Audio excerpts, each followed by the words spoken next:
Alright, this is 4-4, permutation rule number 2, also known as multinomial counting. Alright, so I'm using the same example in the book, and hopefully I can do a good job of explaining it a little bit differently. How many ways can you arrange the letters in the word statistics? Now, first off, let's look at the letters in statistics.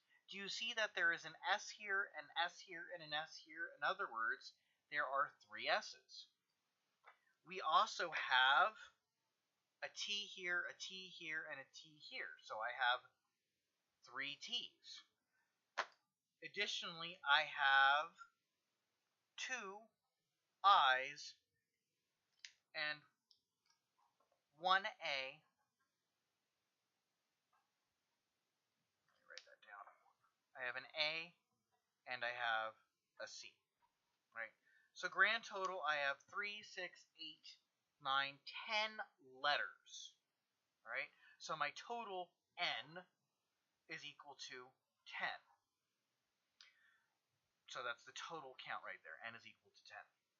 Now, multinomial is a little bit different because we don't have any sort of indication for that we're doing that.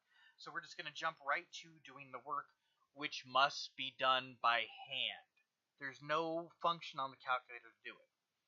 At any rate, we have n factorial divided by the first thing factorial, the second thing factorial, the third thing factorial, which in our case was S, T, I, A, and C, all the way to our last thing factorial. For our example, so that this just sticks, there are 10 letters, there are 3 S's, there are 3 T's, there are 2 I's, there is N, A, and a singular C.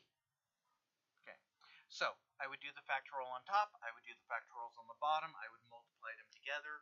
Remember, anytime you have a fraction, there's implied parentheses around the entirety of the bottom.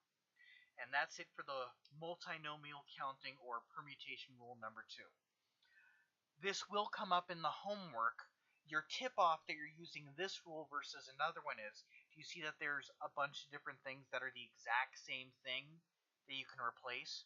Is there a difference between this S and that S and this S? They're all the same object. Also, we have other similar objects. All of these T's are the same as every other T. That A is singular and that C is singular, so don't worry about it. And then just how many ways can I rearrange them when it doesn't matter which of the 3 S's I use, or which of the 3 T's I use, or which of the 2 I's I use. All right. Multinomial counting, or permutation rule number 2.